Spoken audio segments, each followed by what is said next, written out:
Here, read this. Woof. Hello, it's the 20th of January 2026, and here is your poem for the day. I'm going to just have to level with you. I had a completely different plan for this poem of the day.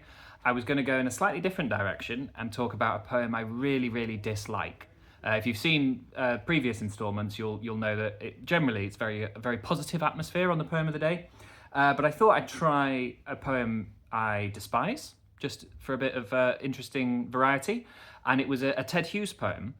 And I think the poem is terrible, but it's very psychologically interesting and a sort of masterclass in evading guilt and blaming other people.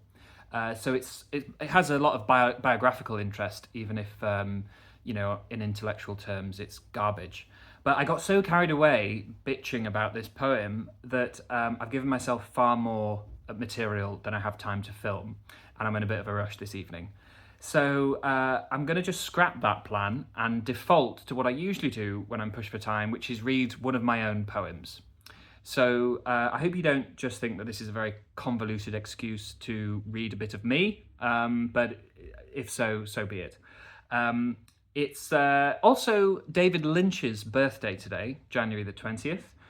He passed away last year, of course, but he would have turned 80 today. And so I thought it'd be appropriate to read a poem that is to do with dreams. And this poem of mine, which I wrote a couple of years ago, is called This Dreaming Wood.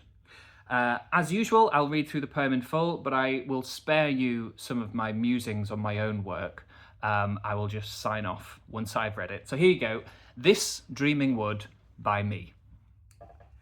This dreaming wood breathes out its flock just far enough to clear the chest before new roominess inspires the starling back, proving how secure the reef is rooted.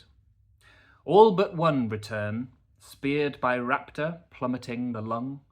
Below, the darkling priest performs his lustral disassembly, steaming night's cool air with blotted sun.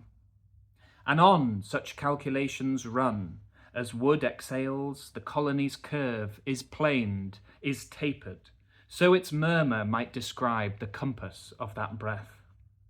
Until then, tomorrow rolls aloft, in billows urging mutely as a ghost, for flight and dreaming wood to phase, and starling greet the dawn in human tongue.